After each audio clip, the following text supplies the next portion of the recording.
Assalamualaikum warahmatullahi wabarakatuh. Setiap wanita dimuliakan oleh Allah Subhanahu wa Ta'ala.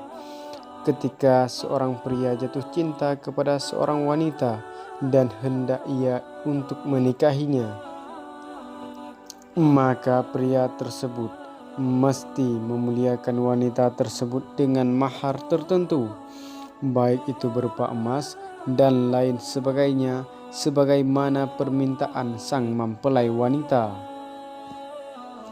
Namun, bagaimanakah kisah seorang wanita di zaman Rasulullah Sallallahu Alaihi Wasallam, seorang wanita yang paling mulia maharnya, sehingga Nabi Muhammad Sallallahu Alaihi Wasallam pun memujinya?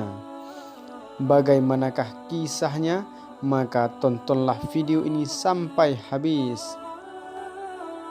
Sebelum kita melanjutkan, mari kita tebar syiar Islam dengan cara klik like, subscribe, dan juga bunyikan loncengnya. Berikut ini kami akan mengisahkan tentang kisah seorang wanita yang paling mulia maharnya sampai Rasulullah Sallallahu Alaihi Wasallam memujinya. Wanita cantik jelita, lagi cerdas, bernama lengkap Ruimasha Ummu Sulaim binti Malhan binti Khalid, yang merupakan wanita dari kalangan Ansar. Ia dikenal sebagai wanita mulia dengan sifat-sifat agung, berbudi pekerti yang luhur dan sangat mulia. Pada zaman Rasulullah Sallallahu Alaihi Wasallam, Ummu Sulaim menjadi seorang wanita yang memutuskan untuk memeluk agama Islam dengan keteguhan hati dan keyakinan atas Allah serta Rasul-Nya. Dengan penuh ketulusan dan keikhlasan, Ummu Sulaim meninggalkan segala perbuatan tercela, juga kebiasaan seorang jahiliyah yang menyembah berhala. Ummu Sulaim memeluk agama Islam. Ini tentu bukan suatu hal yang mudah bagi Ummu Sulaim. Ummu Sulaim harus berjuang keras dalam meyakinkan kerabat juga keluarga yang menentangnya, bahkan juga meyakinkan suaminya sendiri, yakni Malik ibnu Nadar. Sang suami merupakan orang pertama yang menentang keputusan Ummu Sulaim. Saat itu Malik ibnu Nadar sangat marah kepada Ummu Sulaim. "Apakah engkau telah musyrik?" tanya Malik kepada istrinya. Dengan penuh keyakinan dan ketegasan, Ummu Sulaim pun menjawab, "Aku tidak musyrik, tetapi aku telah beriman kepada Allah dan Rasul-Nya." Beberapa saat kemudian, setelah Ummu Sulaim memeluk agama Islam, Malik pun pergi menuju negeri Syam. Pria ini terbunuh dari perjalanan oleh musuhnya. Selepas meninggalnya sang suami, Ummu Sulaim pun dengan penuh kesabaran membimbing serta merawat buah hatinya dengan Malik. Selepas meninggal sang suami, Ummu Sulaim pun dengan penuh kesabaran membimbing serta merawat buah hatinya, yakni yang bernama Anas bin Malik. Wanita mulia ini membimbing Anas bin Malik untuk mengucap 2 kalimat syahadat dan memeluk agama Islam. Ummu Sulaim mengatakan, "Aku tidak akan memberi Anas makanan sampai ia meninggalkan musim susuku." Yang dimaksud musim susuku ialah ASI dari Ummu Sulaim kepada sang putra tercintanya. "Dan aku tidak akan menikah sampai Anas dewasa." Ummu Sulaim tidak pernah melanggar apa yang diucapkannya. Ia menjadi orang tua tunggal, untuk Anas sehingga mengantarkan Anas menjadi orang yang besar lagi mulia di zamannya. Oleh Ummu Sulaim, Anas diantarkan kepada Rasulullah sallallahu alaihi wasallam dan diserahkan kepada pelayan juga kerabat. Kebaikan Ummu Sulaim juga sang buah hatinya kemudian dikagumi oleh banyak orang, termasuk Abu Talha. Abu Talha adalah seorang saudagar kaya di zaman itu. Di antara kebaikan wanita ialah yang memudahkan mahar dan rahimnya. Hadis riwayat Ahmad.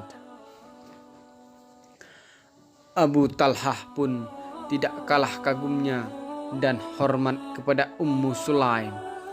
Ia bahkan mengajukan lamaran kepada wanita mulia tersebut. Sayangnya lamaran Abu Talha ditolak oleh Ummu Sulaim. Ummu Sulaim pun mengatakan, "Tidak sepantasnya aku menikah dengan seorang yang musyrik. Tidakkah engkau mengetahui, wahai Abu Talha, bahwa sesembahan kalian itu diukir oleh seorang hamba? Sesungguhnya bila kalian menyalakan api padanya, pastilah api itu akan membakarnya. Tidak pantas seorang yang sepertimu akan ditolak, wahai Abu Talha.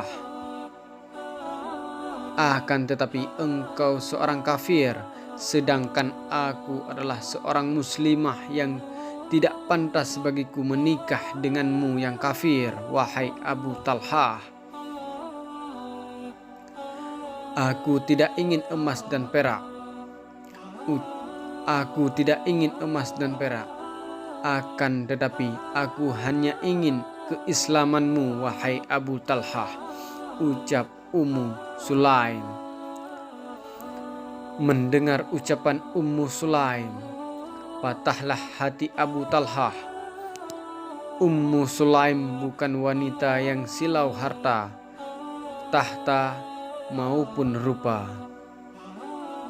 Ia benar-benar seorang muslimah yang jelita, rupanya santun, perangainya dan mulia akhlaknya.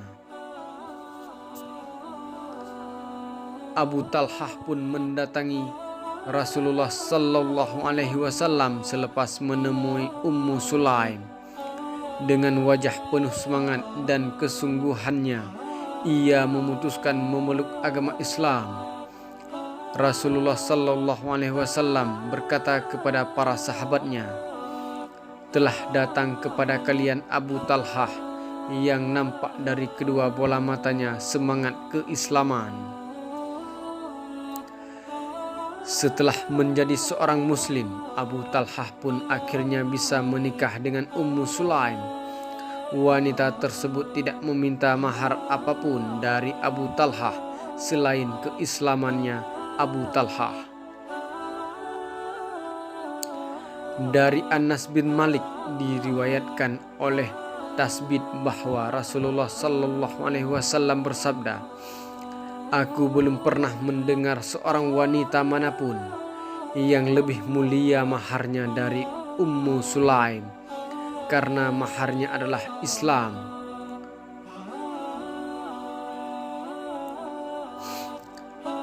Pernikahan yang paling besar dan berkah ialah paling mudah maharnya. Hadis riwayat Abu Daud. Itulah sedikit kisah mengenai kemuliaan Ummu Sulaim. Semoga kisah ini dapat menginspirasi kita semua untuk senantiasa menjadi wanita baik lagi berakhlak mulia. Sebaik-baik wanita adalah yang memurahkan maharnya, dan sebaik-baiknya lelaki ialah yang meninggikan maharnya wanita.